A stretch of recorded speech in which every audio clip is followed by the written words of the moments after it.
বাংলাদেশি পাসপোর্টটা পরিত্যাগ করি, একটা বিদেশি পাসপোর্ট অ্যাটলিস্ট আমার দেশে আমার পক্ষে ওকালতি করার জন্য একটা এমবেসি তো পাওয়া যাবে। ইনভয়েস দাখিলের 30 দিনের মধ্যে বিল পরিশোধের ব্যাপারে উল্লেখ আছে। মাসিক ইনভয়েস পরিশোধে বিভিন্ন সময় 6 মাসের অধিক সময় বিলম্ব হয়েছে। কোম্পানি 5 অক্টোবর 2023 তারিখ পত্রের মাধ্যমে সেকশন 13.2 জে কিছুক্ষণ আগে ক্লজটি দেখালাম আউটলেট সাসপেনশন করার জন্য অনুরোধ জানায় যেন এলডিডি না।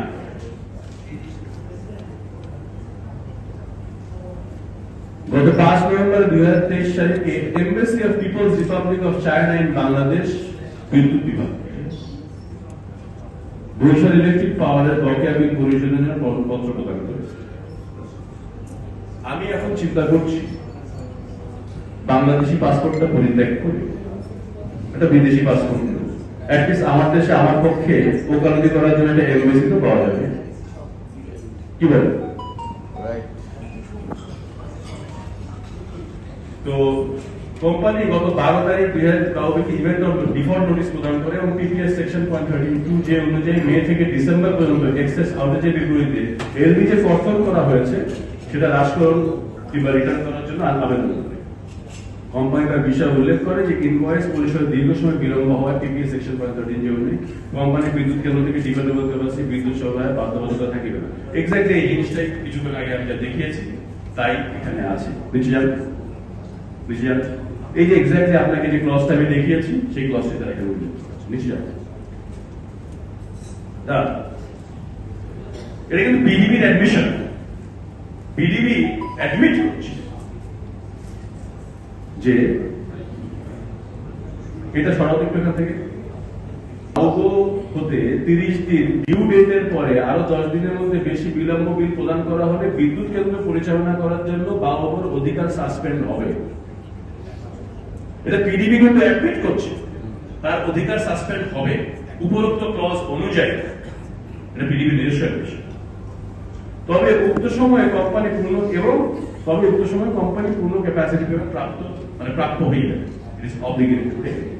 এই প্রেক্ষিতে কোম্পানি মে 2023 থেকে শুরু করে উল্লেখিত সমস্যা সমূহ সমাধান না হওয়া পর্যন্ত আউটেজের গণনা সাসপেন্ড এবং ক্যাপাসিটি নিরাশন না করার অনুরোধ করে। এখানে আরো কিছু কথাবার্তা লেখা আছে। দেখেন, ডিউ ডেট থেকে 3-4 মাস বিলম্ব হয়। আপনারা জানেন গত 3 বছর ধরে এটা হচ্ছে আমাদের বেস্ট কেস সিনারিও। 3-4 মাসের বিলম্ব, আমাদের বিলম্ব হয় 8 থেকে 10 মাস। এটার মধ্যে কোনো বিমতাসুলভ আচরণ নাই। রিফ্লেকশন দেখতে পান আমাদের যে সমস্ত লিস্টেড আইটিপি কোম্পানি আছে ঢাকা স্টক এক্সচেঞ্জে, তাদের ইনকাম স্ট্রিম দেখলেই বুঝতে পারবেন লস এবং লস।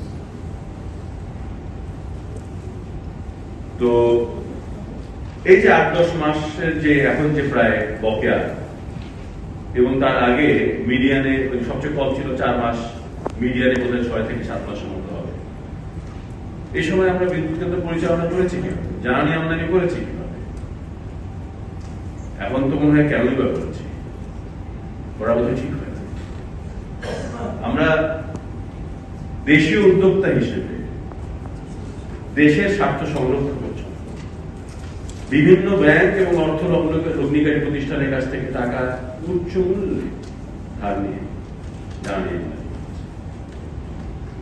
তখন আমরা জানতাম যে এই যে জ্বালানি আমরা আমদানি করছি সেটার জন্য কিন্তু ফরেন কারেন্সি ফ্লাকচুয়েশনের রিস্কের জন্য যে লসটি আমাদের হবে সেটা কিন্তু সরকার আমাদের দেবে না হয়তো। এখানে মনে রাখা জরুরি যে বিদেশি কোম্পানিদের জন্য কিন্তু পেমেন্টটা হয় হার্ড ডলারে, আনফরচুনেটলি আমাদের জন্য হয় টাকায়। আর জ্বালানির ক্ষেত্রে তো যখন ইনভয়েস রেজ করা হয় সেই দিনের জন্য প্রযোজ্য কনভার্সন রেটে আমাদেরকে ইনভয়েস রেজ করতে হয়। তো চিন্তা করেন 8-10 মাস পরে যখন পেমেন্টটা হয় সে 85 টাকার ডলার কত টাকায় পৌঁছে গিয়েছিল আপনারা সবাই। বিভিন্ন বিদ্যুৎ কেন্দ্রের সময় আপনারা পেপারে দেখে থাকবেন যে বিদ্যুৎ কেন্দ্ররা এক ধরনের ইনভয়েস রেজ করে, পিডিএ বলে এটা মিলছে না আমার সঙ্গে এটা সেটা। আমাদের পক্ষ থেকে ইনভয়েস রেজ করা আছে 14,000 কোটি টাকার কাছাকাছি। অ্যাটলিস্ট পিডিবি এই মুহূর্তে অ্যাকনলেজ করে যে এইসব ভিত্তিক বিদ্যুৎ কেন্দ্রকে তারা প্রায় 12,000 কোটি টাকা ও করে, সেটা ডিসেম্বরের 30 তারিখ পর্যন্ত। আমি কিন্তু জানুয়ারি বাদ দিয়ে বলছি। জানুয়ারি ধরলে অবশ্যই 9,000 কোটি টাকা হয়েই যাবে।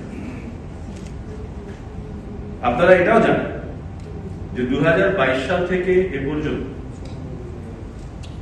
আমাদের টাকার অবমূল্যায়ন হয়েছে প্রায় 40%।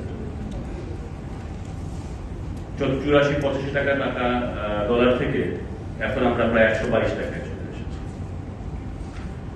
গত এক বছরে অবশ্যই ফরেন কারেন্সি ফ্লাকচুয়েশন সেরকম হয় নাই, আমি বলবো না গত এক বছর আমাদের ফরেন কারেন্সি ফ্লাকচুয়েশনের জন্য লসও খুব বেশি হয়েছে, সঠিক বলা ঠিক হবে না।